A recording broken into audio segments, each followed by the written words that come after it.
Hola, esta es La Oruga, un podcast del Instituto de Estudios Peruanos. Soy Rosa Vera. Hoy nos acompaña Lurgio Gavilán. Lurgio es antropólogo y escritor. Es autor de los libros Memorias de un soldado desconocido, publicado en el 2017, libro traducido al inglés y japonés. Y hoy Lurgio me ha contado que también lo han traducido al italiano. Además, ha escrito Cartas al Teniente Shogun, publicado en el 2019. Y Perros, Promos, Memoria, Violencia y Afectos en el Perú Postconflicto, publicado en el 2023.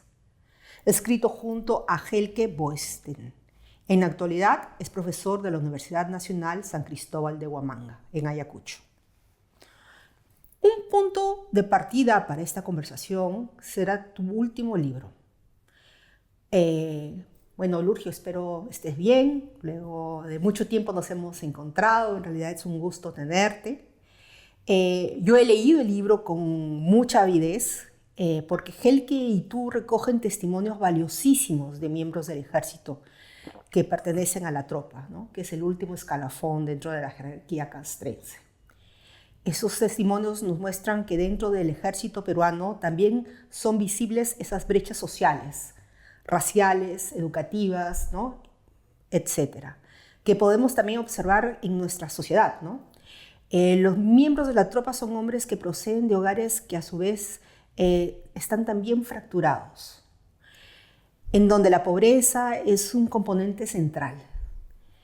En estos hogares en donde la leva irrumpe, ¿no? Es en estos hogares de ellos en donde la leva irrumpe, y eso se constituye, a mi modo de ver, en un primer acto violento por parte del Estado. Al menos es, como te digo, para mí una suerte de secuestro, así como yo lo veo, ¿no?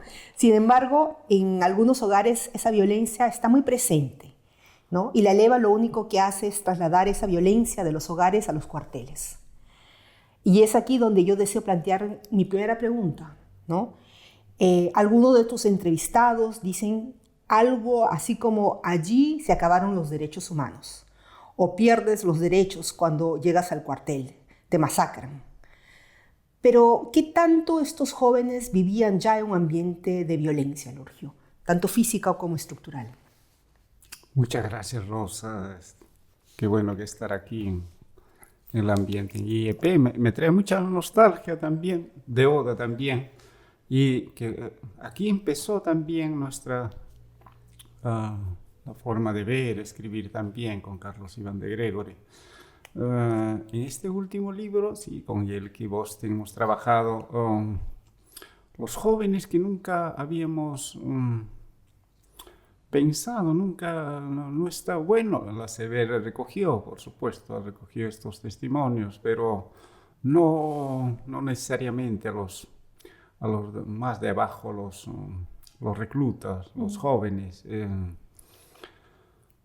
Es verdad, los que más han estado allí eran la gente pobre, la gente analfabeto, jovencitos, la mayoría, no lo sé, entre lo que nos ha contado, entre 15, 20 años. También he visto en mi experiencia personal, así llegaba. Ha sido un brutal, tremendo, cuando no hay quizás la tortura más grande que uno cuando llegaba, que eran capturados. Bueno, yo mismo cuando era soldado, hemos capturado. Entonces tomaban, como hacían leva en la puerta de las escuelas, en la casa, ahí en la puerta hasta en hospitales, no lo sé, para llevarse a la zona de emergencia. Y cuando llegaban ahí te convertían en perro, en animal, así literal. Y hacer todas las cosas, castigos, torturas. Eso es tremendo, que les ha marcado hasta ahora sus vidas. Están ahí, están ahí, no pueden. Hay una frase que dice: sin llantos ni murmuraciones, así. La imagen que aparece en la foto que ha dibujado Manuel, creo que está. Pero eso es un choque, eso. Ahora pensando desde la antropología, conversando, uno no lo sé, hasta uno puede sentir escalofríos o algo así, pero es tremendo, una violencia tremenda que ha marcado ahí. Pero esa violencia también les ha unido, por eso se llama afecto también, como una promoción para sobrevivir en la guerra allí y ahora también, gracias a esa promoción, sobreviven ahora. Pero en el libro y digamos a lo largo de las entrevistas que tú recoges, lo rico de este, digamos, libro, ¿no? Y lo interesante de las entrevistas es que no solamente tú nos muestras la violencia que viven como perros, ¿no? Pero es la violencia en algunos casos también previa a esa incorporación, ¿no? Porque hay jóvenes que, digamos, eran golpeados por sus padres, ¿no? Sufrían esa violencia doméstica en los hogares. Hay un soldado que cuenta que la madre se va, ¿no? Y los deja, o sea, se queda sin madre. Entonces hay también, y la pobreza es algo con la que conviven a diario, ¿no? Entonces es también digamos, un traslado, es una forma en que han sido criados y los ha golpeado la vida, ¿no? Entonces la violencia está allí, presente, ¿no? En el día a día. Y luego esa violencia y la forma en cómo son reclutados, digamos, obviamente esa violencia se incrementa, ¿no? Ya son golpes físicos también, que también han existido en el hogar, ¿no? Bueno, no había pensado así, pero la historia está así, pensado también antes, durante, después, eso es, hemos recogido. Es verdad que la vida nos ha golpeado tanto. Quizá eso ayudó un poco también para soportar, para aguantar también la violencia en el ejército. Es verdad, tanta historia que tienen, abandonados, jóvenes, ¿no? El papá lo deja o la mamá lo deja. La vida misma, la pobreza, el contexto que estaban viviendo en aquel tiempo. Pero ahora esos ahora también siguen siendo los jóvenes así, mucha familia disfuncionales. Tanto maltrato existe y sumado más con la violencia en el ejército como un plus más. Y eso es, y se repite también, se repite una y otra vez. Ahora, estos entrevistados, algunos de ellos son más críticos, ¿no? Con ese contexto social en el que han crecido y con el que luego tienen que enfrentar en el mismo ejército, ¿no? Y con lo que van viendo, me imagino también, ¿no? Como parte de miembros del ejército. Son conscientes de la pobreza, son conscientes de las injusticias que vivimos como peruanos y que ellos viven también como soldados, ¿no? Cosa que está allí, ¿no? En el día a día. ¿Cómo sientes tú que esto, digamos, de alguna manera, sientes tú que esto mella ese sueño de servir a la patria, ¿no? De alguna manera, ¿cómo lo ven? O sea, porque una cosa es, voy a servir a mi patria. Son las ilusiones de fuera, ¿no? Que uno tiene, me imagino que muchos de ellos han tenido como soldados, ¿no? Pero una vez que están dentro, ¿cómo cambia? Hay un amor tremendo también dentro de servir a la patria. Es un honor, morir por la patria es un honor. Eso uno aprende también con la violencia. Pero desde niños, desde jardín, desde escuela, está como direccionado al patriotismo. Las escuelas, no lo sé, está todo totalmente militarizado. Y entonces uno termina, hay que defender a la patria, hay que dar la vida. Ese amor que tienen, uno comienza a amar a la patria en el ejército. Pero con todo esa carga fuerte de maltrato, ¿no sientes que en algún momento mella eso? Ellos en algún momento te han contado... Porque sí, discúlpame interrumpirte, pero sí, en algunos de los testimonios En el caso de uno concreto, que ahorita los nombres a veces, los seudónimos no me vienen a la mente, que está haciendo guardia y él dice no, ya tanto golpe había recibido que él se va, intenta huir, pero luego de nuevo es como que recapacita. ¿Qué crees que los empuja nuevamente a decir, no, voy a dar vuelta atrás y regreso al cuartel? Sí, es verdad que estas cosas uno puede decir, me voy, y tanto no puede soportar tanto. Pero el sacrificio que hay que hacer, ¿no? El sacrificio para que vivan su familia, para que... Pensando en Perú, en la patria. Uh-huh. Eso creo nos motiva tanto. Wow. Eso motiva mucho.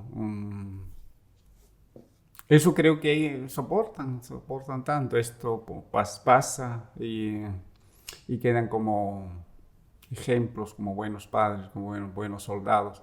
Eso se enseña también. O sea, hay que enseñarle. Cuando a los reclutas lo enseñan los antiguos.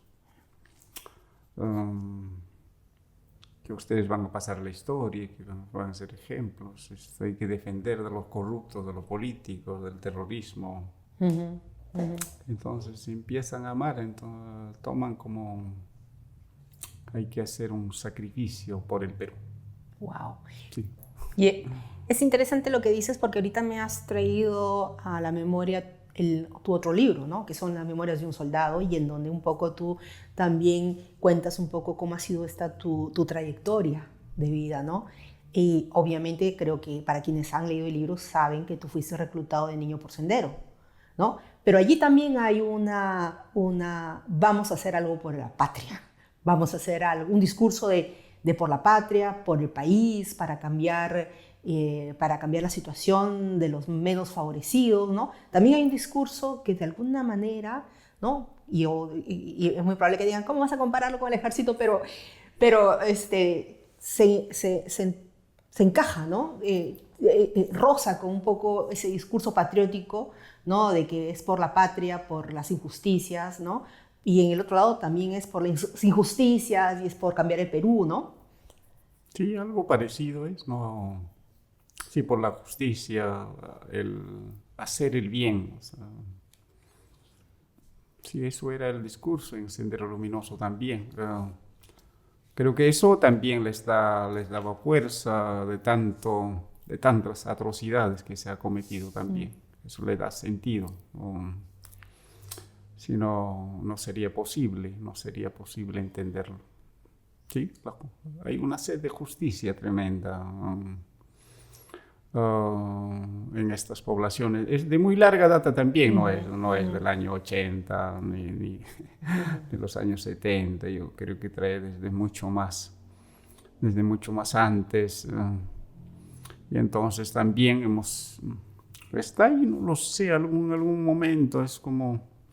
Alguna vez siempre he comparado como un río subterráneo que está ahí, que nos ha callado tanto.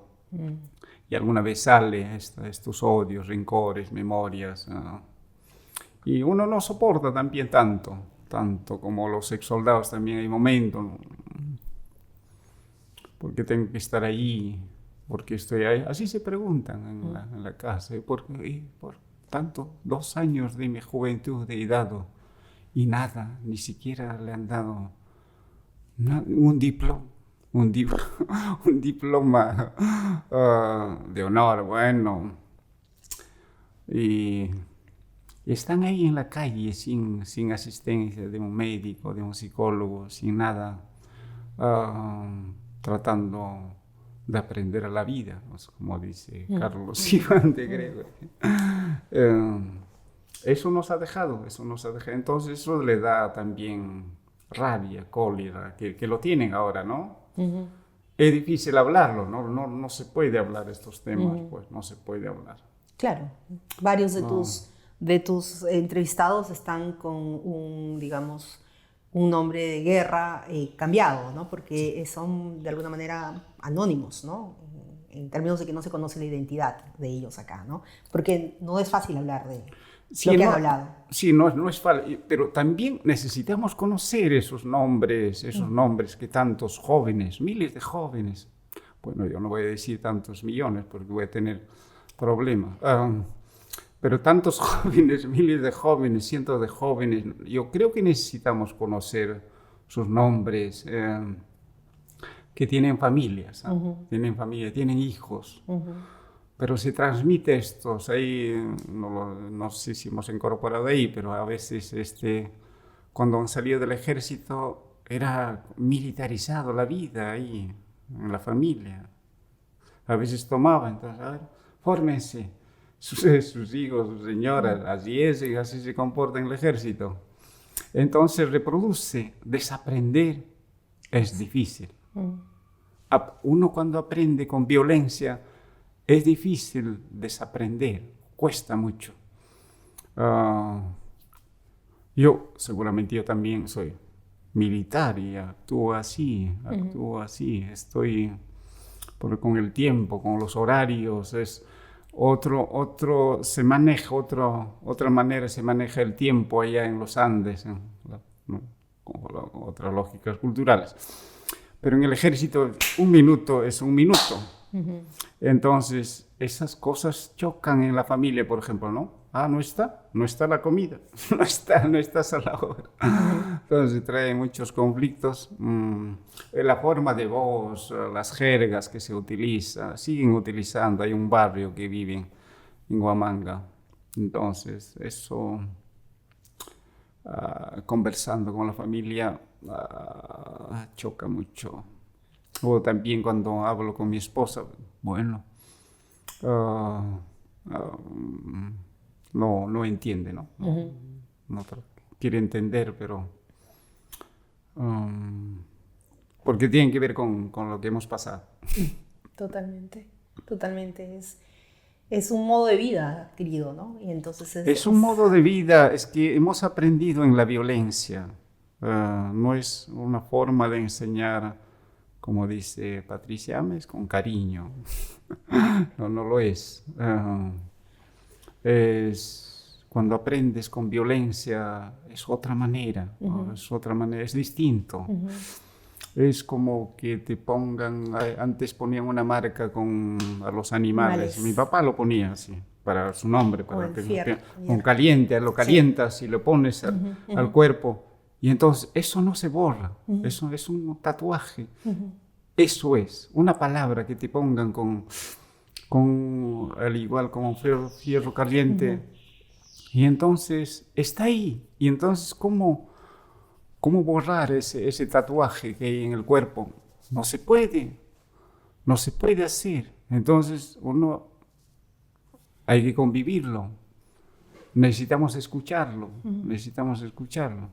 Y qué bueno, pues se puede conversar. Sí, pero y no es solo el acto, digamos, físico, ¿no? No son solo los golpes, son sobre todo las palabras, ¿no? O sea, a mí se me hace súper fuerte cuando, inclusive hoy, día a día, cuando nos insultamos en Twitter, en Facebook, ¿no? A veces tú sabes, este tiene algo, debe haber sido militar, ¿no? Porque lo de perro me parece durísimo, ¿no? Porque ingresas al ejército y de alguna manera te despojas de tu identidad anterior. Dejas ser el hijo de Josefa, el hijo de Asunta, ya no eres eso, ¿no? Eres perro. Eres un perro, sí. ¿no? Y eso para mí es una violencia brutal, ¿no?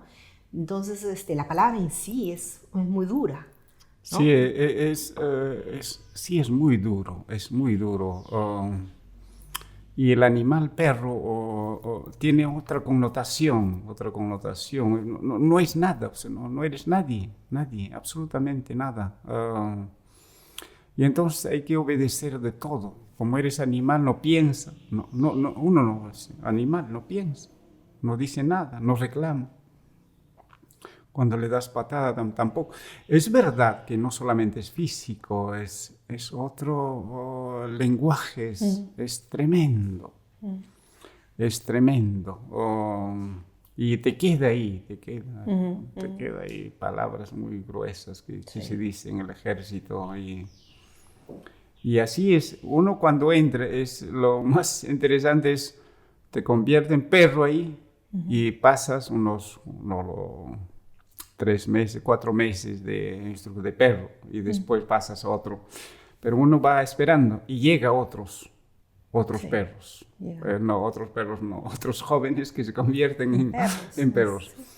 Y entonces, eso están esperando. Entonces ahí la venganza cae más fuerte, ¿no? Así, hasta ahora, hasta ahora. Sí, Hasta ahora pues. que hacen, hay algunos que están haciendo sus tesis que ha hecho uno de mis estudiantes, José Ramos, ha hecho buena tesis. Y hay, ahora, en el 2015, ahora 2018, sigue repitiéndose. A pesar que de tanto ahora ya no hay leva, pero se sigue reproduciendo esa cultura militar. No lo sé desde cuándo es. Ocurre que hemos hecho literatura en otras partes también, con Yelki también ocurre en otras partes del mundo también, esa cultura militar. Bueno. Cuando leí los testimonios Mapache, que es uno de los, bueno, todos son impresionantes con sus testimonios, pero Mapache dice algo sumamente importante, ¿no? Y es el hecho que él dice en momentos, si no me equivoco, nos matamos entre hermanos, cuando alude a los mismos senderistas, ¿no? Entonces yo me preguntaba cuántas más voces como las de él dentro de estos ex soldados, ¿no? Porque ese de reconocer al enemigo como un peruano más y con discursos tan polarizados hoy en día como que cuesta, ¿no? Pareciera que ese enemigo no es peruano, es alguien que no quiere a su patria, ¿no? Y le hizo mucho daño al país y es el enemigo y, no sé, parece como que sí, pues, es el enemigo, pero es un ciudadano que nació acá, ¿no? Entonces, ¿cuánto más como él?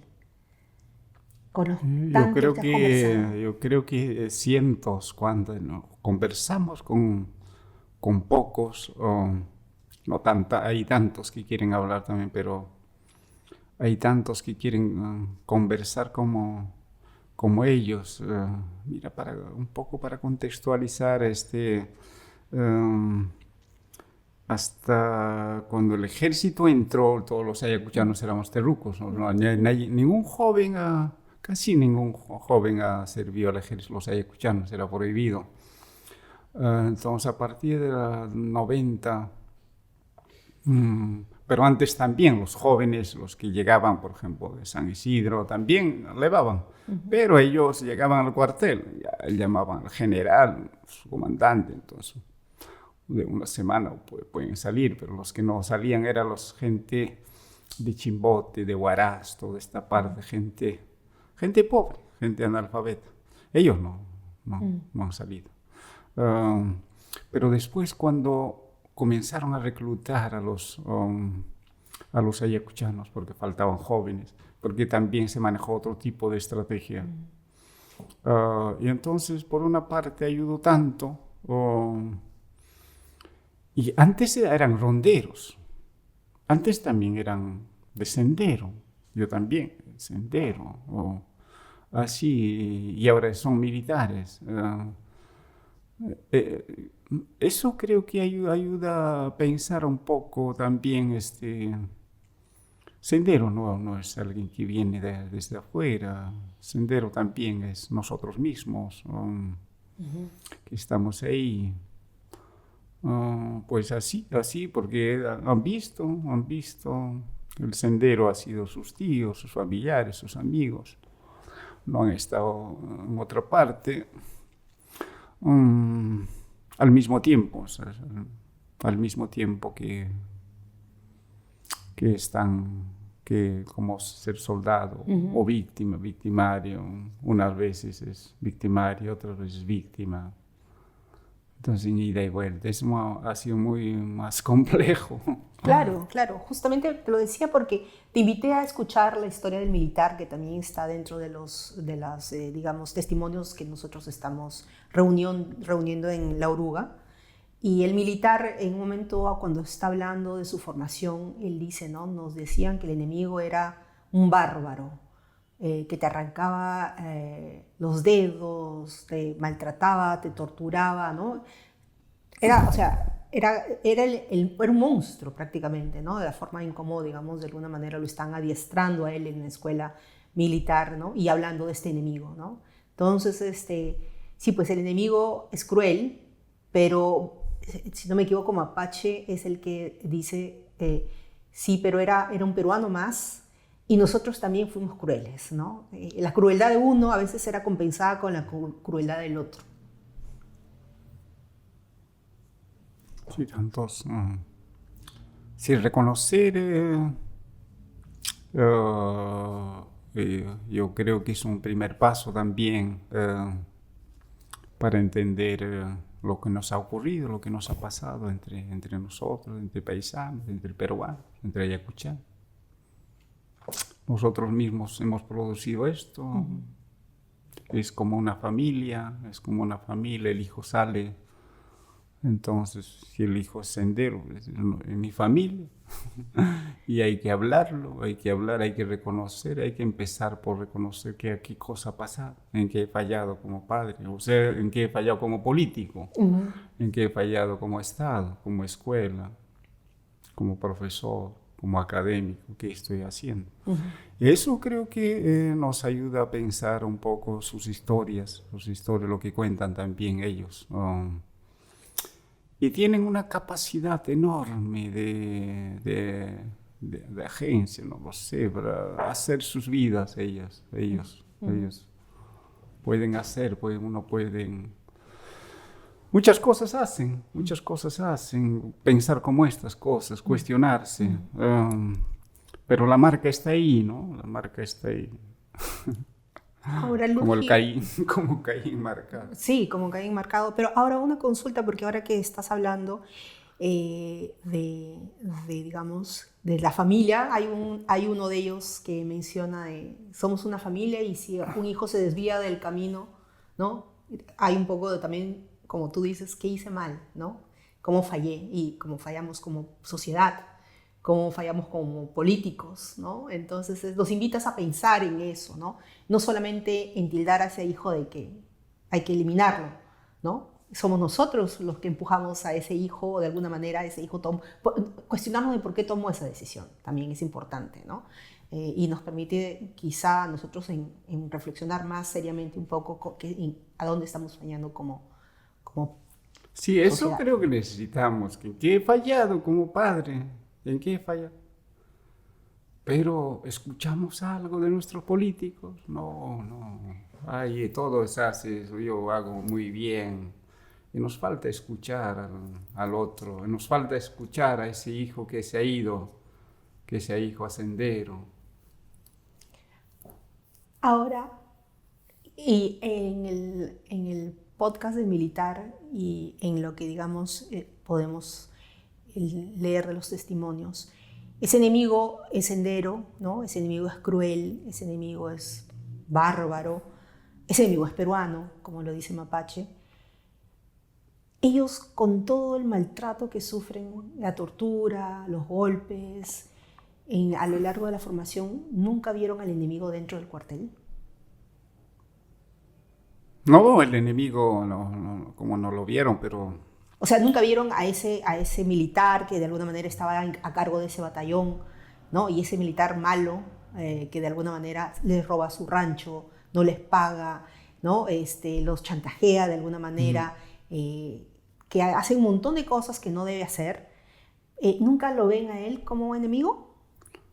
¿Cómo lo ven? Bueno, uno lo puede ver como enemigo, pero también cuando llega el turno, uno también lo va a hacer así, o sea, se están esperando.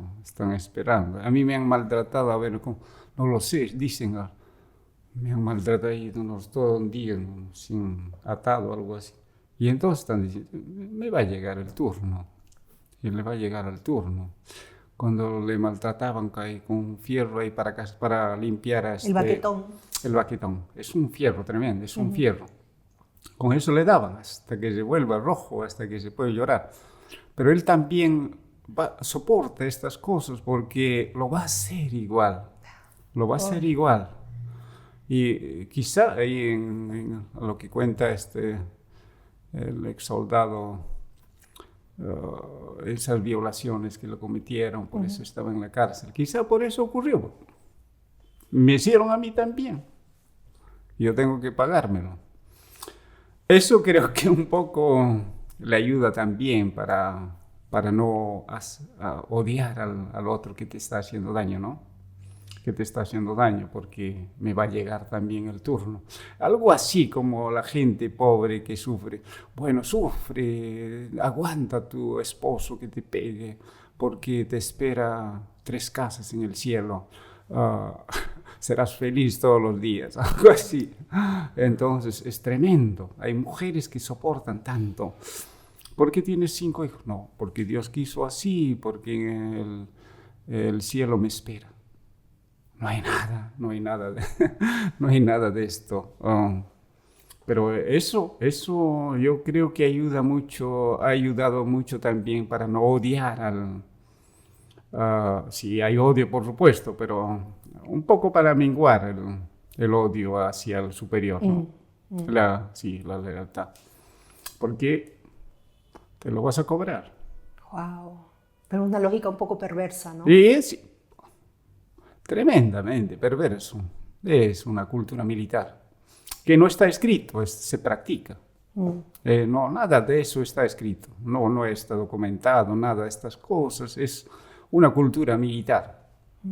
Una cultura militar que puede ser ahí tiempos cambiados, en tiempos de como estado de excepción, zona de emergencia, las intensidades cambian, pero fluctúa en eso. Ocurre, es una cultura militar desde mucho tiempo, no lo sé, quizá desde que la humanidad apareció. Pero es sumamente, o sea, lo que me dices es duro, porque es como que el consuelo mío para no odiar y digamos, ver a mi superior como mi enemigo, es que en algún momento yo también voy a estar en su lugar, ¿no? Sí, para contarte una vez estaba ahí yo en una cuadra donde dormimos, entonces me hice tarde y llegó un teniente y me pateó, me tiró una patada en el estómago. Bueno, con el tiempo llegué hasta el hospital, ¿no? Pero no creo que he odiado tanto. Yo quería ser como mi padre Chugún, o sea, para yo también tener subordinados y pensar, bueno, lo que me hicieron, también yo puedo hacerlo, ¿no? Algo así estaba. Eso era mi consuelo también. O sea, no podía hacer ese rato, no se puede discutir, no se puede reclamar, no puedes reclamar nada. Pero si eres teniente, pues podrías reclamar, o podrías, si tienes un poco más grado, pues lo podrías hacer. Bueno, pero tampoco te dan muchas salidas en cuanto a reclamos, ¿no? Porque en algún momento uno de ellos hace una denuncia a un superior que no le habían pagado, si no me equivoco, y luego ese superior, él pensaba que iba a hacer justicia y llama y como que de alguna manera le dice, este es un sapo, ¿no? Está hablando, te ha denunciado. Entonces él siente que es todo que no hay justicia, ¿no? Y en vez de que, digamos, la persona que actuó mal sea sancionado, nuevamente a él le vuelven a castigar. Sí, todo eso ha ocurrido. Ocurre todo esto. Y lo que sale como de alguna manera, que tiene también que ver, Helge y tú lo mencionan, el que, digamos, de alguna manera no expresa esa voluntad de lastimar a otro, sino que actúa como una madre. Esa madre es visto en negativo, ¿no? Como alguien débil de carácter. Pero en algunos casos, al menos en el militar, si no me equivoco, él lo cuenta, ¿no?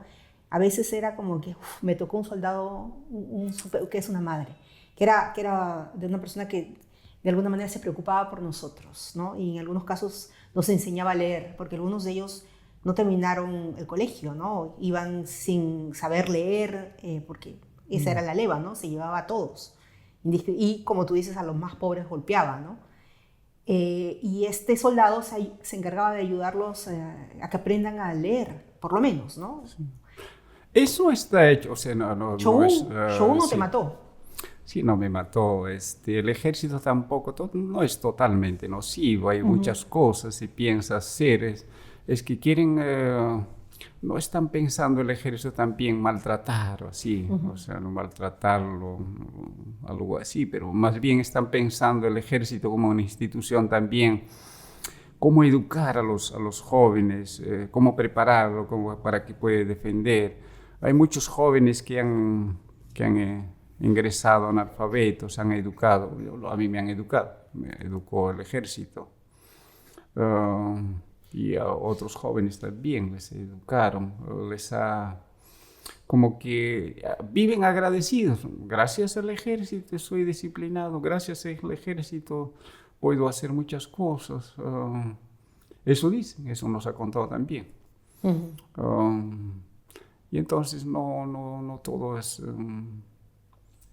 totalmente nocivo en ese sentido, ¿no? En ese sentido que les ha hecho muy bien la institución. O sea, a ti te dejó vivir, Shogun. Bueno, Shogun no me mató, pero me llevó a otra guerra que era, Sí, era tan terrible. Sí, ese sí. Sí, era un tipo, bueno, en ese tiempo uno podría morir, te podían matar, así lo era, pero este teniente no me mató, me llevó al cuartel, se convirtió en mi padre, me puso a la escuela, me puso a estudiar, entonces, bueno, qué bueno, pues se fue, vivimos 4 meses creo, y después desapareció hasta que apareció hace poco, pero suficiente tiempo para ser no olvidable, ¿no? Claro. No, porque de alguna manera, como tú dices, a veces ese odio, ¿no? En el que la idea de que yo puedo repetir esa violencia con los próximos perros, ¿no? Que es como una suerte ¿no? de descompresión, no sé, como si una olla a presión, ese es el soldado, ¿no? Y digamos, de alguna manera va encontrando en esta, que puedo replicar esta violencia en los próximos perros, es como que eso es lo único que lo contiene de alguna manera. Pero también la violencia hacia el enemigo, ¿no? Entonces, quizás eso también se explica por qué la crueldad en la misma guerra, ¿no? De alguna manera tengo que sacar esto, ¿no? Eso que me Sí, saca comiendo. pero ahora yo viendo, no solamente en el ejército, o sea, más allá de la familia, algo yo he escuchado, o también en mi familia, yo nunca, no tuve una tacita de café, ¿no? Ahora los hijos ahí están echados, a mí me azotaban con palo, recuerdan algo así, y los profesores también, yo estoy enseñando ahora. Para castigar, no sé, hay que sacar 0. Son profesores que están formados y soportan, difíciles, hay que aprobar un curso. Hay profesores que desaprueban así a propósito. Y luego lo van a hacer sus alumnos también, a sus alumnos que van a enseñar. Algo así se repite en el ejército también y en todos los aspectos de la vida. No lo sé si eso es influencia del ejército, pero en la vida cotidiana está lleno de estas cosas, en las familias. Yo tengo que comer, está bien que he pasado de hambre, tienen que pasar hambre mis hijos, no. Pero así te reclaman, ¿no? ¿Y cómo se ven ellos, los soldados con los que has conversado, en relación con la población civil? ¿No? Porque tú sabes que a veces también, hoy en día, ¿no? Sobre todo con esta polarización, y el militar es visto en líneas generales muchas veces como el malo de la película, ¿no? El soldado violador de derechos humanos. ¿Cómo sientes que los ven? ¿Cómo sientes que ellos ven a esa población civil? Sí, es verdad, hay un estigma tremendo, no lo dicen, la gente no lo dice, pero lo hablan de atrás, ¿no? Lo dicen, sí, ex soldados, cachacos, esos son, pero no lo dicen también. Se ha generalizado, hay tantos ex soldados han sido muy bien, ¿no? Muy bien. Hay otros, se ha cometido tantos también, tantos atropellos. Pero se ha generalizado, la gente lo ve así. no lo van a decir, no lo van a decir, y en conflictos como esto, bueno, lo ven cuando viene, ahí vienen estos sanguinarios. Esos son los que han matado a mis familiares. Ni siquiera ahora, ahí en Ayacucho, el cuartel está el santuario de la memoria, está a los costados, y ahí está al lado están los torreones, los cabitos, los jovencitos. Muchos jóvenes ni siquiera saben qué ocurrió, pero son perpetradores, la gente lo ve así. Esos son los que han matado. Nunca mató ese joven, nunca mató. Ni siquiera sabe la historia. Porque no se puede enseñar libremente también el conflicto armado en Ayacucho. No se puede hacer, estamos llenos de servicio de inteligencia. En el aula, en todas partes está. Entonces te están vigilando. Entonces uno va cuidándose, midiendo sus palabras. ¿Qué digo o no digo? Eso actúan también los soldados, ¿no? Entonces, por eso también es con seudónimos que hemos recogido, pero nos gustaría conocer sus nombres. Pero es duro, ¿no, Lurgio? Porque ellos, de alguna manera, varios comentan que se sintieron defraudados y abandonados por el Estado, ¿no? Que no hubo ningún tipo de reconocimiento, políticas de salud mental, y han tenido prácticamente que agenciarse ellos mismos, ¿no? Entonces, y además del Estado, está la población civil, ¿no? Que también tiene esos sentimientos encontrados con algunos de ellos, ¿no? O sea, obviamente tienes aquellos que van a hablar de la heroicidad y que las Fuerzas Armadas, ¿no? Y es el discurso ¿no? De que sobre todo un sector de la política, ¿no? Habla de esta memoria salvadora y que no mancillan a los soldados, pero no manchen el honor de las Fuerzas Armadas y todo eso. Pero al mismo tiempo hay ese abandono, ¿no? Y entonces ellos, de un lado y de otro, a veces es bien compleja la situación, ¿no? Es una población civil con la que ellos todavía tampoco tienen un buen diálogo. Sí, el Estado y las normas que aparecen, eso leen, está diciendo que el Estado les va a dar un terreno, que les va a apoyar, pero no ocurrió nada, nunca han visto. Ahí los licenciados, por ejemplo, al norte se juntaron, entonces invadieron terrenos, como hicieron acá en Lima, en Ayacucho, pero nunca les apoyó, les ha olvidado.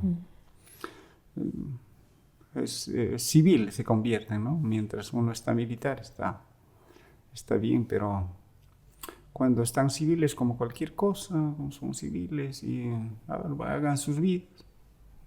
No, hagan sus vidas. ¿Y en ellos ha cambiado la noción que tenían de derechos humanos? Porque en algunos casos uno de ellos menciona, con la leva se acabaron los derechos humanos, ¿no? Algo así. Porque es un acto, digamos, violento, la leva como tal, ¿no? Y adentro, pues obviamente sabemos por los testimonios qué pasa, ¿no? ¿Qué cambia a lo largo de toda esa trayectoria a su reincorporación en la vida civil respecto a esa noción de derechos humanos? Bueno, cada quien también entiende los derechos humanos. En ese momento, en ese contexto del estado de emergencia, estado de excepción, no había nada de estos derechos, pero después se interesaron las organizaciones internacionales que llegaron. Es verdad que no hubo ya leva desde la década 95, creo, 95. Pero sigue siendo así. No ha cambiado tanto, no creo que cambiado, así lo sienten también, no hay derecho, no hay justicia,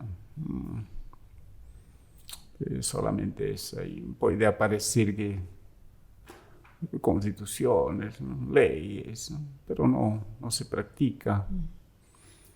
Eso es la percepción de los que ahora que están sirviendo también, o lo que han servido. No hay derechos. No hay derechos. ¿Y cómo vieron ellos la labor de la Comisión de la Verdad y Reconciliación? ¿Te comentaron en algún momento? Sí, dijeron, es que de la comisión, ¿no? Lo que pasa es que nunca llamaron solamente a las, se quejaban mucho de Ampasset, por ejemplo, porque ellos tienen un museo. ¿Y por qué no tenemos nosotros museo? Entonces vamos a hacer un museo. Entonces ahí pusieron la otra cara de la guerra, bueno, la otra cara. Nosotros también somos víctimas, nosotros también hemos sufrido, nosotros también tenemos historia. Es verdad, no hemos prestado atención mucho a los... que uno de los que llevaron tantos masacres, atropellos, ha sido de las Fuerzas Armadas. Toda esta parte que está documentada.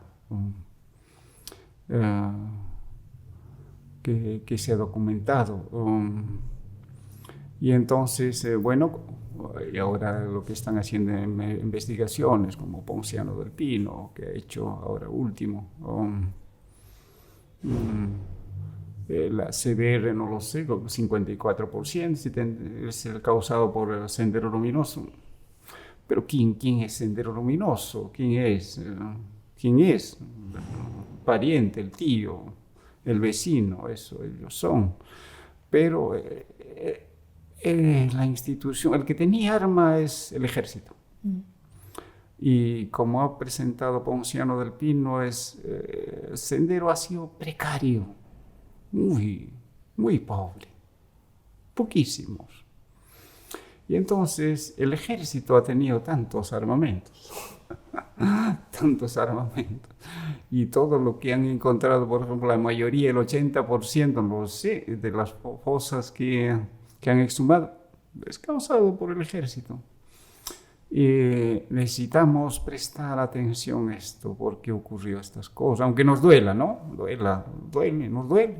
Nos duele que nuestras Fuerzas Armadas que han cometido en defensa para pacificar, pero eso, aunque duela, yo creo que es necesario escucharnos. Y eso yo creo que también, como dicen también, eso es el camino para reconciliar, reconocer o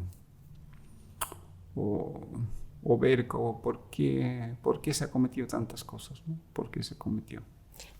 ¿Y cómo han procesado ellos lo sufrido por parte del Estado? Bueno, hay tantas cosas que ayudan, que ayudan para procesar. Allá en nuestras comunidades, bueno, hay reuniones que hacen, por ejemplo, practican todavía izamiento de la bandera, hay desfiles, hay parrilladas, truchadas, polladas. Algún familiar está, un ex soldado, vamos a hacer, se comunican por WhatsApp, por ahora muy rápido es. Entonces vamos a hacer ahí, se juntan, conversan, eso ayudó mucho. Bueno, ya que ni el Estado nada, ni quieres ver ni siquiera la sociedad civil, ahí está. Bueno, les toca para hacer campañas políticas, pero después ya no. ¿Qué hacemos? Hacen estas cosas, podemos hacer juntos muchas cosas. Eso están haciendo. ¿Y ellos conversan en estas reuniones, en estos encuentros que tienen de lo que han vivido? ¿De alguna manera lo ponen hacia afuera? Porque, digamos, de alguna manera, en alguno de los testimonios te lo preguntaba, sus familias no saben, sus hijos no saben. Es como si al manifestar este dolor al nivel familiar, es como si los fueses a contaminar con tu dolor, ¿no? Es como si fueses a trasladar tu dolor interno hacia el seno familiar, ¿no? Entonces hay esta cosa como que no se lo voy a contar, de esto no hablamos, ¿no? Pero sí lo hacen con sus compañeros, digamos, con los que han estado en el ejército. Es verdad eso. No lo sé cuánto daño nos puede hacer al contar o cuánto nos puede hacer bien al contar. Sí, evitamos. Y cuando nos encontramos entre ex soldados, aunque a otros no les guste que nos llamen ex soldados, bueno, lo que fuimos, hemos pertenecido, sí, ahí sí, cuando tomamos una cerveza podemos recordar, sí, pues de las charlas, nos recordamos de otras cosas, de la vida, de la patrulla. Y entonces ahí nos contamos, quizá evitamos para no contaminar, pero la forma de ser, o sea, el carácter, el lenguaje, que siempre está ahí, entonces de alguna manera se transmite. Quizá, pero al no contar, menguamos un poco, ablandamos un poco para que no salga muy fuerte. Pero está ahí. Seguramente así aprenden nuestros hijos. Y falta, por supuesto, hacer tantos. Necesitamos escuchar a los tantos, cientos y tantos jóvenes que han estado en zona de excepciones. Tantos jóvenes, tantos. El Perú es militarizado. Estoy diciendo que desde la escuela es militarizado. Hay escuela militar, es militar.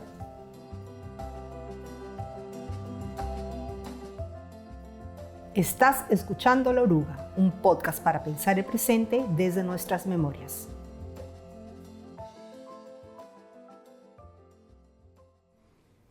Saludos, el uniforme.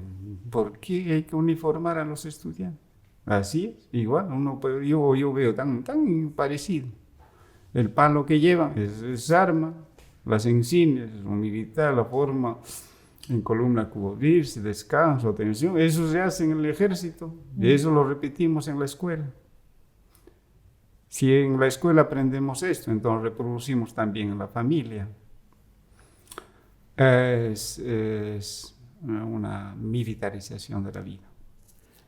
Pero ellos hablan, como tú dices, cuando están en reuniones tomando sus cervecitas, de lo que han vivido, ¿no? De la emboscada, me imagino. ¿Te acuerdas de la emboscada en tal lugar, no? ¿Te acuerdas cuando no sé qué pasó esto? Entonces pero hay cosas que deben doler más, ¿no? En esas conversaciones, por ejemplo, lo que te han contado algunos de ellos, que no es nada fácil, de los golpes, del maltrato, eso también se explaya hacia afuera. ¿Cómo lidian con algo como eso, no? Sí, en son de broma, algo así, se dice, sí, pues, cuánto mataste, cuánto han caído, ¿te acuerdas el ruco que ha muerto? Algo así. Pero lo que más cuentan es que, ¿y tu hijo te ha reconocido ¿has vuelto ya a la comunidad? Algo así, como dejaste a tu hijo, o sea, nunca has reconocido eso. Y tu hijo te está esperando, pues. ¿Has ido a visitar? Eso es cuando nos encontramos ahí. ¿O has venido para reconocer a tu hijo? Y muchos, las bases casi, como ha estudiado Kimberly, pues en cada base hay un hijo que no lleva su apellido, que lleva de otro ya. Están ahí, no han vuelto. Estaban un mes o 2 meses, después desaparecieron los jóvenes. ¿Dónde estará? Ni la mamá sabe. Hijos de la guerra. Hijos de la guerra. ¿Cuántos habrá? ¿Cuántos habrá? Es difícil también para hacer un tipo de investigación y es meterse en problemas, a ver, decir, a ver, el esposo que está en la comunión campesina, este hijo ha sido de militar. Las mujeres han callado, han aguantado, han soportado tanto. Sí, eso. Y entonces eso es tremendo, es un dolor tremendo. Sí, pero así nos fastidiamos en el ejército cuando nos encontramos. Has venido, pues vas ahí, te están esperando tus hijos. Pero en son de, bueno, no es para reírse, es tremendo, tremendo. Porque me imagino que muchos de esos hijos de la guerra, que no sabemos cuántos hay, han sido productos, en algunos casos, de relaciones consentidas, pero en otros casos de violaciones, ¿no? Es verdad, había consentía porque ahí en las bases militares cercanos había jóvenes en las escuelas, se enamoraban también, pero en otros casos de violaciones también ocurrieron. Claro. Sí, eso pasó. Y entonces de eso se cuenta, de eso hablamos cuando estamos tomando cerveza. ¿Y hay ayuda psicológica? ¿Han recurrido alguno de ellos ayuda a psicólogos o no les parece que eso ayude? ¿Cómo lo ven? ¿Lo ven como una señal de debilidad? ¿Lo ven como que...? Yo creo que también por esta parte, por señal de debilidad, el soldado es como el acero, como el acero, o incorruptible, algo así. Por una parte, y por otra parte que no hubo. No. Simplemente no hay. Y dices, tocas la puerta del hospital. ¿Tienes seguro? No tienes seguro, entonces, ¿cómo? Adiós. Y ni siquiera te atienden, Y se pasó un mes que ya no tienes seguro. Eso es por otra parte, que quizá como dices, también porque la virilidad, hay una hipermasculinización en el ejército. Ser macho, la mujer es de débil, por eso se preguntaban, ¿cómo era cuando preguntamos, y el que preguntó una vez, ¿cómo era los ex soldados? ¿Cómo era Lurgio? Él era una madre, es decir, no tenía carácter, no tenía nada. Eso también para no fastidiar, es decir, tienes que ser aguerrido, tienes que ser violento. Eso es muy bueno. Algo así como el abogado. El buen abogado es que, no lo sé, al violador saca limpio. Y ha violado mujeres, pero entonces el juez saca así sin culpa. Ese es un buen abogado. El maltratador, el violento, ese es un buen militar. Algo así. Terrible, perverso. Por un lado, tú dices, sí, hay el tema de que no quieren sentirse menos varones, menos hombres, pero también me imagino que hay en algunos casos, no sé, te digo pensando así en alto, no sienten que visitar a un psicólogo generaría algún tipo de estigma, el loquito. No, ese tipo de cosas. Y yo creo que también por eso, como vergüenza. También, sí, como vergüenza también, como vergüenza. Eso también creo que ocurre, quizá por eso, ¿no? Por falta también por psicólogos, por falta. Y muchos lo que se han acercado es como a los evangélicos, se acercaron mucho al evangelio, que ellos les ayuda mucho. Casi unas partes que se han unido a los evangélicos. Entonces ahí eso les ha dado sentido a lo que les ha tocado vivir. Y por otra parte, muchas cosas, o sea, no hay muchos factores por qué uno no se acerca también, porque no hay, por vergüenza, porque ¿cómo voy a yo estoy bien? O algo me dice, estoy bien, yo, ¿para qué voy a ir? Pero necesita psicólogo. Pero no, yo actúo bien, yo soy macho. Pero necesitamos, y al hablar esto creo que se sienten un poco más libre, o sea, esa carga de mochila que tenían un poco van soltando. Entonces, así bien es contarlo. Pero se remueven también cosas, ¿no? O sea, me imagino que tú y Helke, al recoger estos testimonios, habrán actuado como una suerte de psicólogos de estos soldados en cuanto a aligerar un poco su dolor, su tristeza, su pena, ¿no? Porque a veces es bueno exteriorizarla, pero al mismo tiempo es recordar todo eso de nuevo, ¿no? Entonces es como que, me imagino que en las conversaciones al día siguiente, si tenías que volver a entrevistarlo, te habrán dicho, me acordé de esto, ¿no? Entonces, como que van saliendo, ¿no? De ese fichero que lo tienes cerrado atrás, pero que está allí, ¿no? Y y abres como una cajita de Pandora, ¿no? Remueve bastante. Dolor, Sí, no solo buenos recuerdos, mucho dolor. sí hay dolor, todas estas alegrías, toda experiencia que están, nunca se va a borrar, nunca. Es difícil para desaprender, no lo van a desaprender. Nada tampoco es imposible, ¿no? Pero y justamente haciendo esos recuerdos, ellos rememorando todo eso a través de las entrevistas que ustedes han tenido, ¿cómo sientes tú que ahora ellos ven esa lucha que tuvieron tan dura, ¿no? Contra Sendero? Esa lucha contra la subversión, ¿sientes que le dan sentido ahora más? Si esa lucha sienten ellos que tuvo sentido o no tuvo sentido, ¿cómo la valoran hoy? Bueno, sí, en la mayoría le dan sentido porque hicieron, bueno, el ejército me maltrató, el ejército, el terrorismo me maltrató, otros, la sociedad me maltrató, ahora también me maltrata, pero yo, a pesar que me elevaron, a pesar que he ido a la fuerza, pero yo he servido a la patria, yo he hecho bien alguna cosa, he cometido errores, pero hice bien por el Perú, para librar, y ahora también dice, podemos luchar contra la corrupción, contra estos políticos, así piensan, la mayoría de los que hemos conversado, que hice algo por el Perú, algo por el Perú. O sea, valió la pena esa lucha. Sí, valió la pena. Valió la A pena.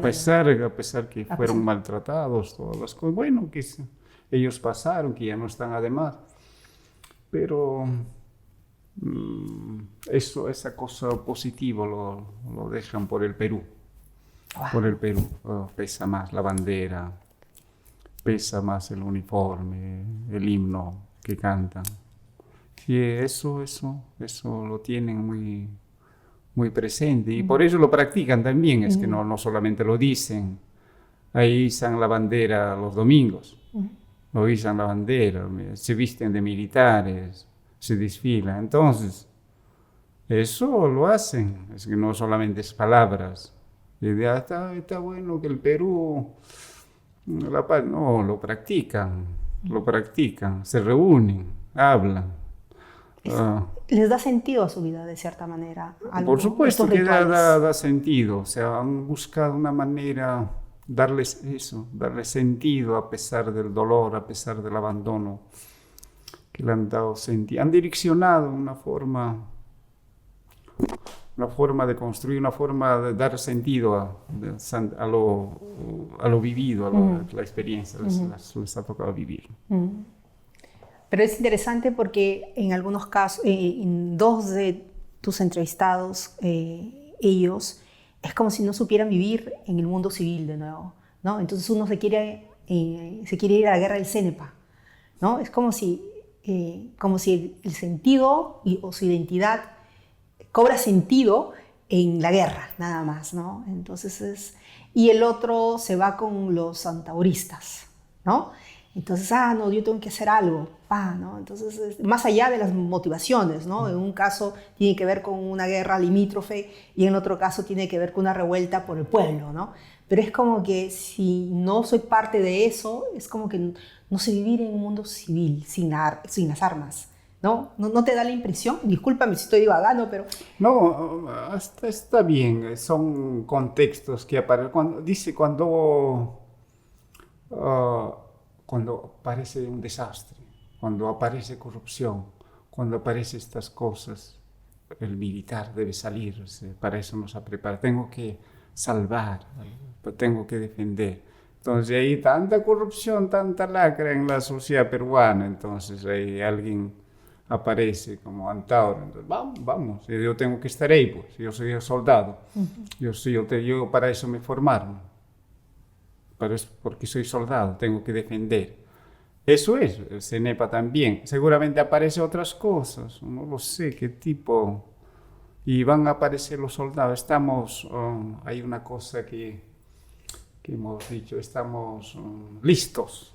hay que dormir con zapato, con el armamento, para esto, eso nos ha enseñado con una violencia brutal en los primeros meses. Y lo tienen ahí. Eso es lo que se ve. No es que no quieren vivir, sino pues hay que...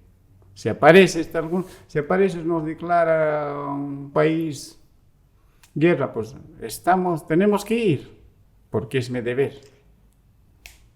Pese a todo. Pese a todo, no Pese a la familia, no importa, pero vámonos. En tu libro, Lurgio, tú hablas del barrio de los licenciados, ¿no? ¿Qué son? Cuéntanos para los que nos Los escuchan. barrios de los licenciados es bueno, ¿Cómo funciona? Después del servicio militar les ha votado así, vaya. Entonces no había ni un lugar para vivir, es difícil vivir en la ciudad.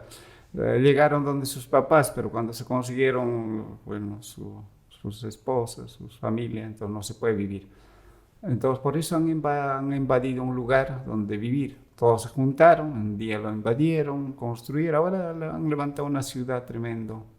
No, una ciudad, en varios lugares. Acá en Lima también tienen una asociación, pero un lugar en Huamanga es Lipanac, que se llama. Ahí viven los licenciados del ejército, todos. Han construido un monumento, trabajan en muchas cosas. Algunos han podido estudiar, otros no. Albañiles, son personal de seguridad, otros son ingenieros. Pero están ahí, se reúnen, se juntan. Pero eso es un barrio de licenciados del ejército. Que son visibles ahora un poco, ya visitan, quieren convertirlo en un lugar de turismo. Eso están haciendo, pero han pintado ahí soldados, ahí tienen un museo también, han hecho pinturas, han hecho concurso de pinturas y uno de ellos es la tapa del libro que está ahí, ahí está en el museo, es la pintura, está ahí. ¿De quién es la pintura?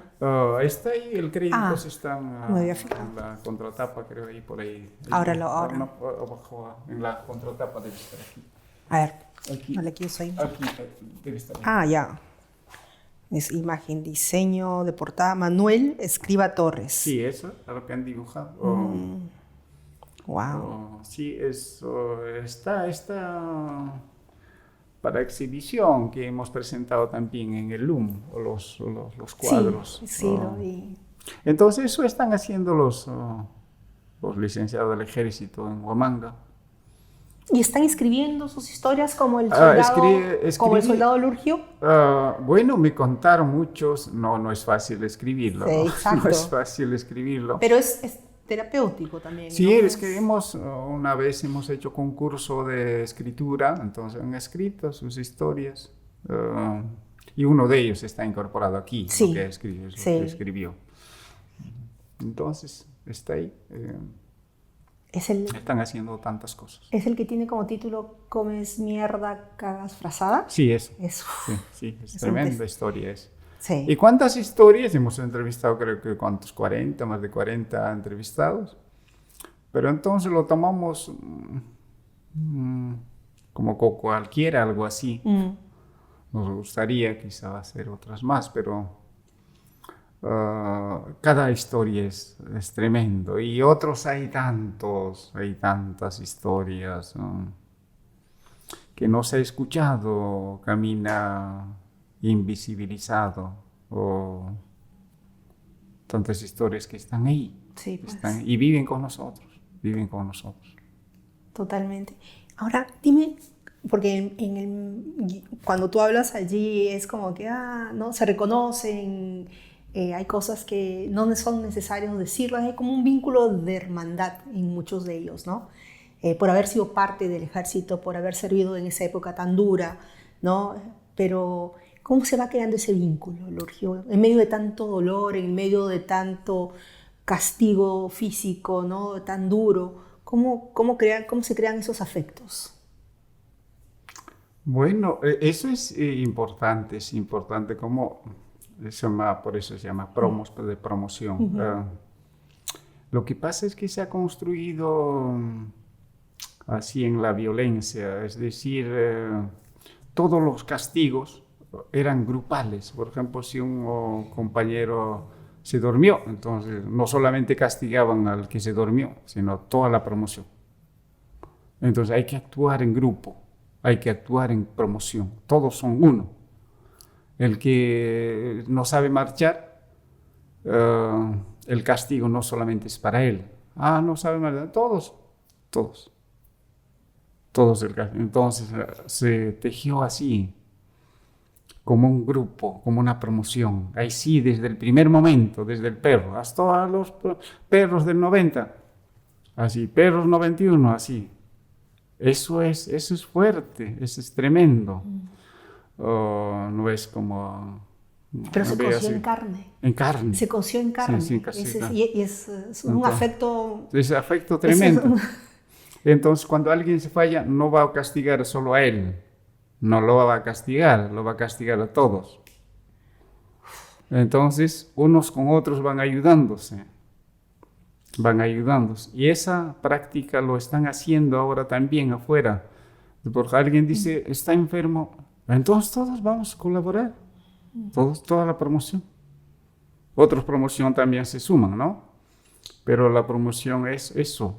Hay excepciones, por supuesto, que otros ya no se han desligado, pero eso les ayudó. Eso vemos en promos, como un grupo bien unido. No solamente esto, hay que preparar también para la guerra, pues están preparando.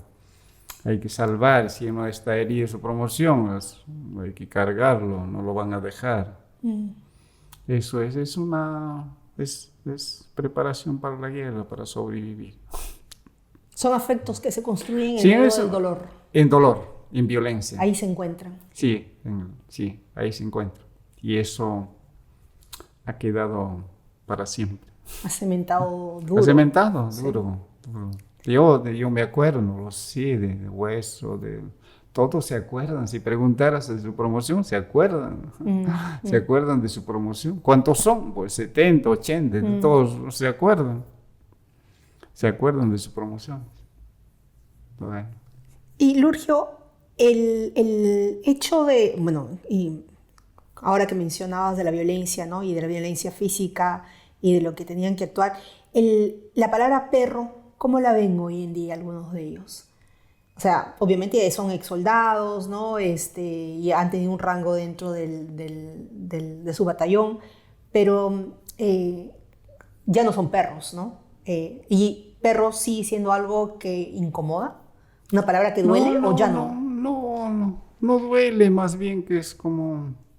¿Cómo se transforma? Porque me imagino que al inicio, cuando te levaron a ti, o cuando hayan levado, o cuando, no, para ti no te levaron, lo tuyo fue diferente, si hayan levado a alguna persona, en algunos casos, algunas de las preguntas se te dijeron, me dolió, me pareció... No, más bien, no cuentan con orgullo. Wow. Sí. Además, cuando saludan, oiga perro, te dicen. No tienen ningún problema. No hay una connotación negativa. No lo hay. No hay una connotación negativa. Perro, bueno. Además quieren recordar que era una etapa de perros. Perros. Y cuando dice a un sargento, perro, mi sargento, mi sargento, así se contesta. Mi teniente, mi sargento, mi cabo. Pero es diferente a la connotación que le da Sendero a perro, ¿no? Es totalmente diferente. Totalmente diferente. Diferente. Sí, es muy diferente. Es un desprecio. Y no lo sienten ellos como un desprecio. No, es una fase. Es una fase, no es un desprecio. Es una fase. Wow. Y además es un tiempo de como nacer. Bautizo. El bautizo es importante. Cuando verías a los evangélicos se bautizar. Eso es una etapa, es una fase. Es una fase. Pero tremendo, ¿no? Tremendo. Sí, es un honor que te digan perro, ¿no? Eso casi es un honor. Es un honor. ¿Y cómo sienten ellos hoy que justamente, digamos, todo lo que ellos vivieron haya afectado justamente a los más pobres, ¿no? La leva, sobre todo. Sí, hay un dolor, hay una... Porque tú mencionaste en un momento dado, si atrapaba a un chico de San Isidro, que lo habían levado, o alguien pues, de un barrio más acomodado en Lima, el padre podía mover influencias y salía, ¿no? Y no iba a vivir lo que ellos han vivido. En el caso de ellos no había esas condiciones, sus familias eran muy pobres. ¿Cómo lo...? Sí, lo hemos sentido también nosotros. Una rabia que así siempre ha ocurrido. Los que tienen plata pues no sirven. No es que sirven al ejército. Y los pobres tienen que defender de todas las cosas. Eso sienten. Y eso ha ocurrido también, eso ocurre. Te acercas a la justicia, pues si tienes plata, pues te sales librado. Si no, no. Entonces hay una tremenda indignación sobre eso, ¿no? Tremenda indignación que uno lleva, los jóvenes. ¿Y cómo se ven ellos a sí mismos hoy en día, Lurgio? ¿Se sienten orgullosos de lo que hicieron? ¿Sienten que sus amigos y familiares los ven, digamos, de otra manera, ¿no? Si los ven con orgullo, respeto. ¿Qué piensas que ha cambiado o habrá cambiado? Bueno, a cada tiempo hay tantas necesidades ahora hay que correr, muchas cosas que hay que hacer, ¿no? Hay que pagar la luz, hay que educar a los hijos. Hay muchas necesidades, entonces están corriendo también para acá, para allá, para conseguir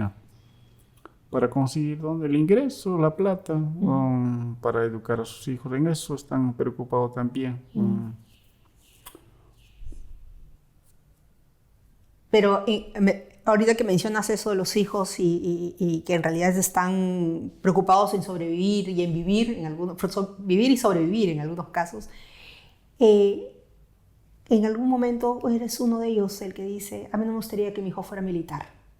Obviamente tú dices, ellos están como preparados para la guerra, si hay una guerra se van a enlistar y van a querer ser reenganchados y van a querer luchar por el país más allá de todo lo que pasó, pero no quieren que el ciclo de dolor parece como que si no quisiera que lo hereden sus hijos. Esa misión muere conmigo. Sí, uno de ellos dice, no, a mí no me gustaría. Sí, es verdad lo que dicen eso. También lo dicen los campesinos en el campo. A ver, no me gustaría que ahí está sufriendo en la montaña, escarbando, arando la tierra. Vaya a estudiar, ¿no? Vaya a estudiar. Igual, ¿por qué vas a ir al ejército? Yo he dado. Es suficiente, ¿no? Algo así dicen, ¿no? No es que tenga que sacrificar también sus hijos. Pues también yo he sacrificado, pues. Ya no mi hijo. Eso los campesinos también dicen, así mandan a sus hijos, no lo sé, se venden sus vaquitas, unos cabras que tienen para educar a sus hijos. Lo hacen posible, no seas como acá, masticando mis hojas de coca, sufriendo aquí, de sol a sol, pues vaya a estudiar. No seas ya como yo. Está bien que estoy sacrificando. Sí, eso dice. Y ahora que ellos están, digamos, ya fuera de esa vida militar, de los cuarteles, ¿cómo crees tú, ellos, cómo sienten, ¿no? Porque tú dices, la formación no ha cambiado mucho en cuanto al tipo de maltrato, el tipo de abuso que sufrieron, según lo que tú me comentas, que tus estudiantes en la universidad están haciendo sus tesis. Hay varias cosas que persisten, ¿no? Y está allí todavía esta suerte, digamos, de forma de, entre comillas, educar al militar, ¿no? Entonces se mantienen esas prácticas abusivas, ¿no? De maltrato al perro. Y ellos, ¿cómo sienten? ¿Piensan que eso de verdad es necesario para formar a un buen soldado? No lo sé. ¿O ya lo ven más críticamente? No lo sé, habría que preguntar. No. Aquí vamos a preguntar también, no lo sé, pero mira, si leemos La ciudad de los perros, desde Mario Vargas Llosa, o otra literatura, ahí sigue. Y hasta ahora también lo siguen haciendo, si es bueno o malo, ¿no? O por qué lo hacen. Pero tiene que ver con la cultura, pues con la cultura militar, que no está escrito, que no está documentado, pero se practica. Se practica. Alguien dice ahí hay que hacer leva, no lo sé, de esa manera, no está. Hay que convertir en perro, dice, no está, pero se practica. Quizá no se llamen ahora perros, se llamará de otra manera, pero es lo mismo. Quizá con menos intensidad, pero también es, no lo sé, hay otra manera. Ya no se maltrata físicamente una patada. Hay otras maneras, hay otras maneras. Además, uno no sentía acá ya el dolor, no lo sé, se naturaliza, se normaliza, uno no siente, no se siente. Más bien el dolor no se siente.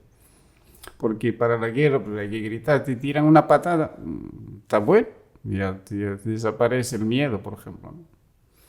Uno no siente dolor, no siente dolor. Le tiran un puñete, no hay dolor, no hay dolor, porque se naturaliza. Ahora que alguien joven que entra de un tiro se pone a llorar. Entonces estas cosas con la cultura militar se normaliza, se naturaliza, lo ves normal, tan natural, que así es. A mí, y no lo es así, pues, no lo es así, no lo es. Exacto, Sí. lo es normal, pero no lo es. Sí. No lo es. Pero es interesante porque ahora que mencionabas y ellos lo mencionan, también tiene que ver un poco con el lenguaje, ¿no? Y aquí nuevamente pienso en alto, ¿no? Esa cosa de que cuando te levantas a las 5 o 4 de la mañana, a la hora que te levantó tu superior y le dice, perro, hoy día hay masacre, ¿no? La palabra masacre, si uno lo ve desde fuera del cuartel, tiene un sentido muy duro, ¿no? Una masacre. Pero dentro del cuartel adquiere otro sentido, ¿no? Y así me imagino habrá muchas palabras. Sí, entonces, bueno, pero al mismo tiempo es como que si le vas despojando a esa palabra del horror de lo que significa y adquiere un sentido dentro del que tiene que ver con que igual tiene que ver con que te van a sacar la mugre ese día, ¿no? Sí. Entonces, pero es como si vas normalizando el uso de algunas palabras que tienen que ver con una violencia extrema. Y luego, no sé. Sí, es verdad que se normaliza. ¿Va a ser masacre? Bueno, habrá masacre. Entonces hay que, todas las promociones vamos a actuar unidos. Todos vamos a ayudarnos. Y es tan normal. Viene de ese masacre. Bueno, está bien. Qué bueno. Entonces los antiguos que hay comienzan a alegrarse, ¿no? Los perros no pasa nada. No pasa nada. Habrá masacre. Y además es para el recuerdo, ¿no? Para que digan, para que cuenten. Sí, yo he pasado masacre. Para que digan. Y además es muy bueno. Es muy bueno. Ahora una consulta, Lurgio, y aquí ya no quiero abusar de tu tiempo, porque tú mencionabas en un momento dado de que esa violencia es cíclica, ¿no? O sea, el perro que fue maltratado hoy va a ser el perro maltratador de mañana, ¿no? Sí, lo sé. En términos de castigos físicos y toda la violencia que se despliega. Pero no es el único tipo, digamos, de cosas que me imagino se perpetúan y se vuelven a repetir, porque hay robos, ¿no? Hay un abuso de poder en términos también económicos, ¿no? Como, por ejemplo, me imagino que algunos soldados se quedarían, el que manejaba, digamos, el ingreso de las Charlies, se quedaba con una tajada del dinero que era una miseria el pago, ¿no? Del soldado. Entonces hay todos estos mecanismos de corrupción a pequeña escala internamente que también me imagino se reproducen una vez que tú llegas a un espacio de poder en donde tú vas a manejar a las Charlies o tú vas a manejar el lugar en donde se entregan frazadas, ¿no? Y ese tipo de cosas, ¿no? Entonces no solamente se reproduce la violencia, se reproduce esos malos hábitos. Sí, malos hábitos. Yo creo que sí. Mira, hay una... Cuando llegaban aquel tiempo, cuando estaban en la base militar, cuando llegaban los jóvenes, llegaban con ropa. Entonces todos se lo quitaban. No lo sé. Otros llegaban, uy, qué bueno. He visto también en los tiempos de los nazis en la película, creo que está bueno. La zapatilla, desnudo, quedaba desnudo. Totalmente desnudo. Y se llevaba, o sea, cada uno usaba para su uso, ¿no? su uso. Pero también hay este tipo de robos, es una práctica también para mantenerlo atento, hay que estar, imaginaria se llama vigilante, una cuadra. Entonces tenías que ser atento y para ese a propósito te lo robaban y te vendían muy caro. Y ya tenías que comprarlo. O estos pases de charle. Yo creo que ahí se practica muy bien tipos de robo, de corrupciones, de maltrato, como la escuela, como la cárcel, quizá mejor salen los criminales, algo así. Pero al fin de cuentas, uno es capaz de distinguir qué es bien y qué es mal, quizá más allá de estas cosas, de estas atrocidades que uno ha vivido. Comienza a reflexionar, comienza a pensar por qué hemos hecho estas cosas, por qué no quieren que se repita a sus hijos. Algo tenemos que hacer y contar sus historias, creo que vale la pena. Y para nosotros también vale la pena escucharlos. O para no estar fraccionados, divididos. Eso piensan. Yo creo que es importante escucharlos. Es importante escucharnos, tienes toda la razón. Es importante contar con espacios de diálogo.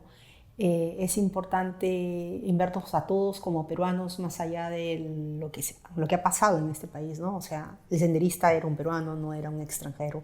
El soldado es un peruano, no es un extranjero.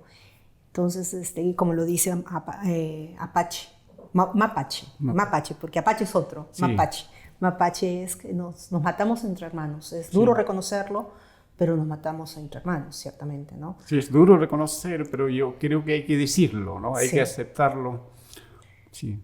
Y hay que vernos, y hay que ver que la víctima y el victimario pueden convivir en una sola persona también, ¿no? Entonces, y eso es muy difícil a veces de aceptarlo, ¿no? Porque es más fácil que otro cargue con la responsabilidad, pero el soldado que, digamos, hizo una masacre, ¿no? Tiene también una trayectoria que no es que tengamos que aceptarlo, pero hay que entenderlo para no repetirlo, ¿no? De alguna manera. El que terminó en Sendero tuvo sus motivaciones también, ¿no? Tuvo sus objetivos, ¿no? También dice que lo hizo por el país, como el soldado hizo lo que hizo por la patria, ¿no? Entonces hay que entender un poco y mirar esas trayectorias y ver la complejidad, ¿no? De cada uno. Sí, eso creo que nos falta desde todas partes, académicos, profesores, no lo sé, desde nuestros políticos, para escuchar, para comprendernos. Si no, comenzamos a demonizar, satanizar, el demonio es otro, el demonio es mi hijo, no. Nos ayuda, más bien nos lleva a dividirnos cada vez más. Y eso trae fricciones, conflicto. Cuesta, no lo es fácil. Y el ser humano es eso. Yo creo que siempre, mientras exista la humanidad, tendremos conflictos, tendremos peleas. Pero yo creo que si nos escuchamos, porque el otro es importante, gracias al otro hemos vivido tanto tiempo, gracias al otro, si no somos tan inútiles, uno no puede vivir, uno puede beber de bebé, no somos gacelas ni patitos, necesitamos al otro para vivir, y entonces necesitamos al otro para vivir, pues hay que escucharlo, ¿no? Hay que comprenderlo. Así es complicado hallar esos espacios, sobre todo en los tiempos que vivimos, ¿no? En donde alguien con tanto poder como nuestra presidenta dice que Puno no es el Perú, ¿no? Y Puno en su fiesta de la Candelaria lo ha reafirmado, también son el Perú, ¿no? Entonces es complicado cuando encuentras estos discursos que tratan de empujarte al margen y está teñido al mismo tiempo de mucho racismo, clasismo, olvido, ¿no? Es sumamente complicado. Espero que libros como Perros y Promos, como tu historia misma de un soldado, la carta Shogun, no sean, digamos, oportunidades para ir abriendo de pocos Sí, de pocos, un poquito. Un poco. Un poquito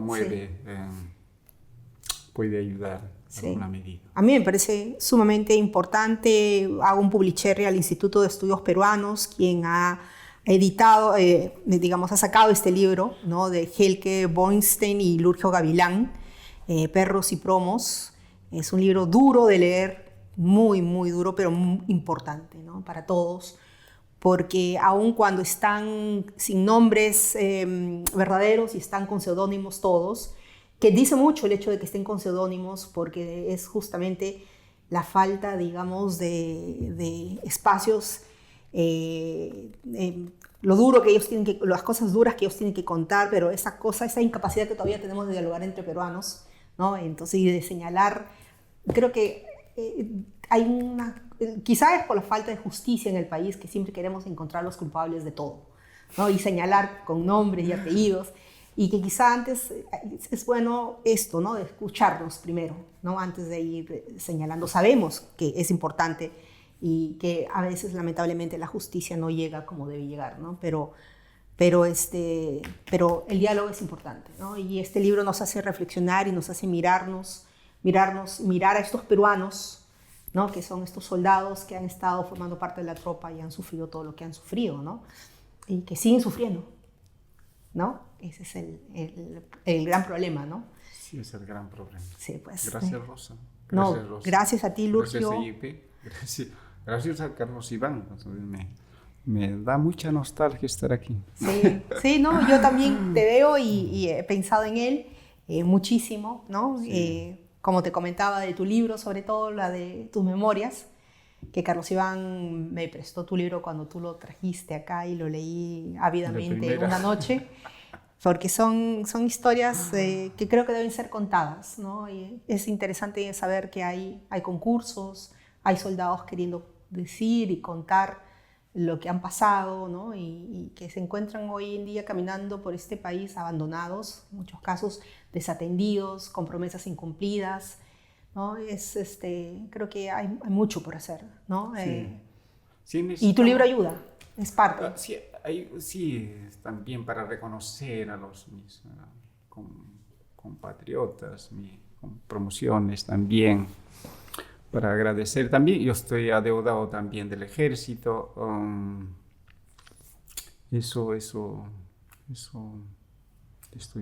Este libro que hemos escrito, hay tantas historias para escuchar. Yo me imagino que haber sido difícil seleccionar las historias que están aquí. Sí, hay muchas más.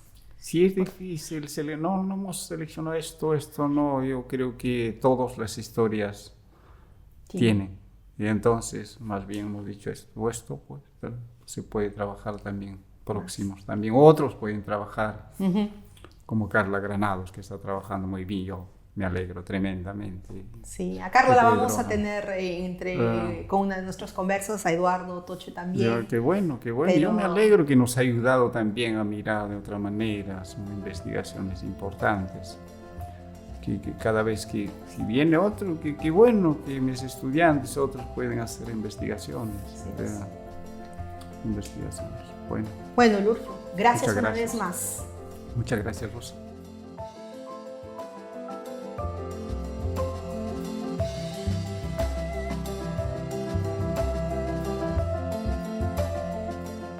La Oruga es un podcast del Instituto de Estudios Peruanos. Pueden encontrarnos en laoruga.pe, Spotify, YouTube, Instagram, Facebook y Twitter. No se olviden de comentar y compartir nuestros episodios. Muchas gracias y hasta el próximo viernes.